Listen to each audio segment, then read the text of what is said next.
आप सबने रोड पर जाते हुए कई एक्सीडेंट्स देखे होंगे, लेकिन ये हादसा सिर्फ रोड पर ही नहीं बल्कि समुद्र में चलने वाले शिप्स के साथ भी पेश आते हैं। वेल, आज की इस वीडियो में मैं आपको समुद्र में होने वाले ऐसे बड़े और एक्सपेंसिव शिप इंसिडेंट्स के बारे में बताने जा रहा हूँ जिन्हें देखकर आप सब शॉक हो जाएंगे। तो शुरू करते हैं अपना काउंटडाउन। दोस्तों, ये जो शिप आप देख रहे हैं ये असल में एक कार कैरियर था जो कि सैकड़ों ब्रांड न्यू गाड़ियों को रशिया लेकर जा रहा था। दिसंबर 2021 में जब ये समुद्र में ट्रेवल कर रहा था तो सर्दी की वजह से टेम्परेचर -19 डिग्री तक पहुंच गया और समुद्र में बर्फ का तूफान आ गया। वेल, स्नो स्टॉर्म ने शिप पर मौजूद सारी की सारी गाड़ियों को फ्रीज करके पत्थर का बना दिया था। हैरानगी की बात यह है कि इन कार्स पर समुद्र के पानी की वजह से ऐसी हार्ड आइस जम गई थी जिससे ये सारी की सारी कार्स बर्बाद हो गई थी। इन जमी हुई कार्स को एक एक करके चेन से बांधकर शिप से नीचे उतारा गया था, लेकिन अनफॉर्चुनेटली इनमें से एक भी कार सही सलामत नहीं बची थी। वेल, किसी भी शिपिंग कंपनी के लिए इससे बुरा दिन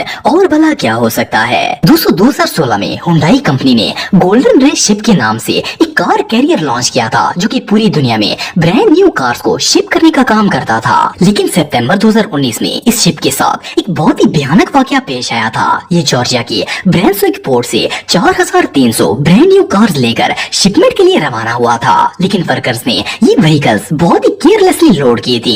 इनका वजन शिप के लेफ्ट साइड पर ज्यादा था जबकि राइट साइड पर कम था। अभी ये शिप पोर्ट से निकलकर थोड़ा ही आगे गया था कि अचानक इसका बैलेंस आउट हो गया और ये पूरा का पूरा शिप उलट गया। वेल, अभी ये इतनी दूर नहीं था इसलिए इसके क्रू मेंबर्स को रेस्क्यू कर लिया गया था और कोई भी जानी नुकसान नहीं हुआ। लेकिन अनफॉर्चुनेटली इस शिप पर मौजूद सारी की सारी व्हीकल्स पानी में डूब गई थी। इनमें किया, हुंडई, शेवरलेट, मर्सिडीज बेंज और इस तरह की बहुत सी कंपनीज के लेटेस्ट कार मॉडल्स मौजूद थे और इनमें से एक भी कार सलामत नहीं बची थी। सिर्फ इतना ही नहीं बल्कि ये पूरा शिप भी बुरी तरह तबाह हो गया था। वेल, ये शिप तो बर्बाद हुआ ही था, लेकिन इसके साथ साथ शिप कंपनी के ऑनर ने इन कार कंपनीज को $1 बिलियन से भी ज्यादा रकम पे की थी जिनकी कार का लॉस हुआ था। वेल, इससे बड़ा लॉस और भला क्या हो सकता है। दोस्तों, ये जो शिप आप देख रहे हैं इसका नाम एक्सन वेल्ड्रिस है और ये बेसिकली एक ऑयल टैंकर है। 24 मार्च 1989 को ये ऑयल से भरा हुआ शिप अलास्का से कैलिफोर्निया की तरफ जा रहा था। शुरू में तो सब कुछ ठीक था, लेकिन सफर लंबा था और क्रू मेंबर्स काफी थक चुके थे। वेल, इसी वजह से इन्होंने शिप के नेविगेशन सिस्टम को प्रॉपरली सेट नहीं किया था। इनकी इस मिस्टेक की वजह से शिप ने अपना रुख प्रिंस विलियम साउंड की तरफ मोड़ लिया था। प्रिंस विलियम साउंड एक बहुत ही रिमोट एरिया है जो कि पथरीले रास्तों से भरा हुआ है। जैसे ही इनका शिप इन रॉक्स के साथ टकराया इसके टैंक में सुराख हो गया और इसमें से ऑयल लीक होना स्टार्ट हो गया। वेल, ये एरिया ऐसा था कि इसमें लोकल बोट्स का जाना भी इम्पॉसिबल था, लिहाजा हेलीकॉप्टर के जरिए इसके क्रू मेंबर्स को रेस्क्यू कर लिया गया था। लेकिन इस शिप को वहां से निकालने में 7 दिन का टाइम लग गया था और इन 7 दिनों में इस शिप के टैंक से 10.8 मिलियन गैलन ऑयल लीक होकर समुद्र में वेस्ट हो गया था। सिर्फ इतना ही नहीं बल्कि इसके टॉक्सिक केमिकल की वजह से इस एरिया में रहने वाले हजारों सी एनिमल्स, सील्स और सी बर्ड्स वगैरह मौत का शिकार हो गए थे।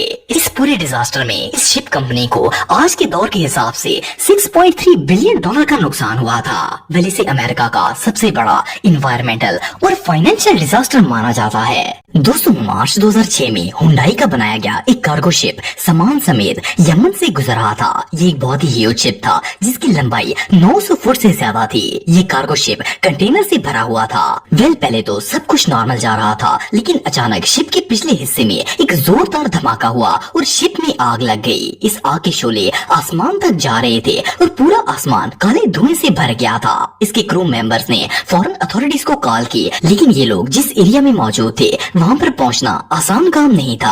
आखिरकार इन लोगों ने एक अबेंडेड बोर्ड का सहारा लिया और अपनी जान बचाने में कामयाब हो गए। शिप में आग इतनी बढ़ गई थी कि इसे बुझाने में 5 दिन लग गए थे और इसमें मौजूद 100 से ज्यादा कंटेनर्स जलकर राख हो गए थे। सिर्फ इतना ही नहीं बल्कि आधे से ज्यादा कंटेनर्स तो पानी में डूबकर लापता हो गए। जब इसे रेस्क्यू कर लिया गया तो बाद में पता चला कि इस कार्गो में कुछ कंटेनर्स ऐसे थे जिनके अंदर एक्सप्लोसिव मटेरियल मौजूद था और इस मटेरियल वाले कंटेनर्स को एग्जैक्ट शिप के इंजन के ऊपर रख दिया गया था, जिसकी वजह से ये भयानक वाकया पेश आया था। लेकिन इस डिजास्टर की वजह से शिपिंग कंपनी को $800 मिलियन का नुकसान हो गया। एनीवे, जो भी हो, ये इंसिडेंट सच में टेरिफाइंग था। दोस्तों जून 2013 में मोल कंफर्ट नामी एक कंटेनर शिप सिंगापुर से सऊदी अरेबिया की तरफ जा रहा था। जब ये यमन में से गुजर रहा था तो समुद्र में एक बहुत बड़ा तूफान आ गया। इस शिप का साइज बहुत ही बड़ा था और इस पर बहुत ज्यादा मिकदार में कंटेनर्स भी रखे गए थे, इसलिए क्रू मेंबर से इसे बैलेंस में रखना इम्पॉसिबल हो गया था।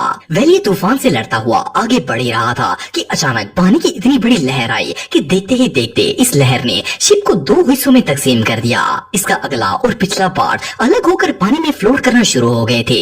जैसे ही उस लहर ने इस शिप को दो हिस्सों में तकसीम किया तो इसके कुछ ही देर बाद शिप के इंजन में आग लग गई और इसमें जितने भी कार्गो कंटेनर्स मौजूद थे वो सब जलकर राख हो गए, जबकि शिप का दूसरा हिस्सा पानी में डूब गया था। इन्वेस्टिगेटर्स के मुताबिक इस शिप के किनारे बहुत ही वीक थे, इसीलिए ये शिप पानी की लहरों को बर्दाश्त नहीं कर सका था। सिर्फ इतना ही नहीं बल्कि इस शिप के तबाह होने की एक वजह ये भी थी कि इस पर जरूरत से ज्यादा कंटेनर्स को लोड किया गया था। बहरहाल जो भी हो, इस डिजास्टर में कई क्रू मेंबर्स मारे गए थे और $400 मिलियन के सामान का भी लॉस हो गया था, जबकि शिप का लॉस अलग से था। ये रियली अनबिलीवेबल है। दोस्तों ये जो शिप आप देख रहे हैं ये एक पैसेंजर शिप है। ये इतना ह्यूज है कि इसमें एक वक्त के अंदर 4000 मुसाफिर सफर कर सकते हैं।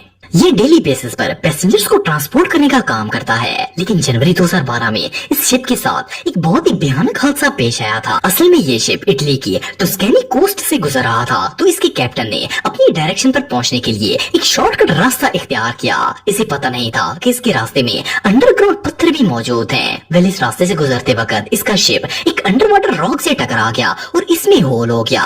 जैसे ही इसमें सुराख हुआ तो इसकी वजह से शिप पानी से भरना स्टार्ट हो गया। पानी का लेवल बढ़ रहा था और इसमें मौजूद सैकड़ों लोगों की जान खतरे में पड़ गई थी। आप बिलीव नहीं करेंगे कि उस मुश्किल वक्त में जब मुसाफिरों को सबसे ज्यादा इसके कैप्टन की जरूरत थी तो शिप का कैप्टन अपनी जान बचाकर वहां से भाग गया था। बहरहाल रेस्क्यू टीम के वहां पहुंचने तक 34 लोग पानी में डूबकर मर चुके थे और बहुत से लोग सीरियसली इंजर्ड भी हो गए थे, लेकिन बाकी लोगों को सेफली रेस्क्यू कर लिया गया था। कल इसके कैप्टन की बेवकूफी और अनलॉयल्टी की वजह से शिप कंपनी को $2 बिलियन का लॉस हो गया था, जो कि शिप की मेकिंग कॉस्ट से भी ज्यादा था।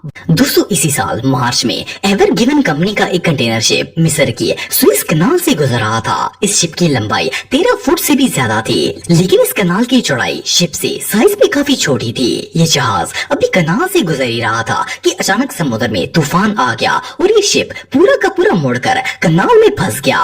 इस शिप ने मिस्र की पोर्ट पर जाने वाले पूरे रास्ते को ब्लॉक कर दिया था, जिसकी वजह से वहाँ आने वाले सारे शिप्स एक एक करके स्टक होना शुरू हो गए थे। आपको जानकर हैरानगी होगी कि देखते ही देखते इस कनाल में 370 शिप्स जमा होकर बुरी तरह फंस गए थे।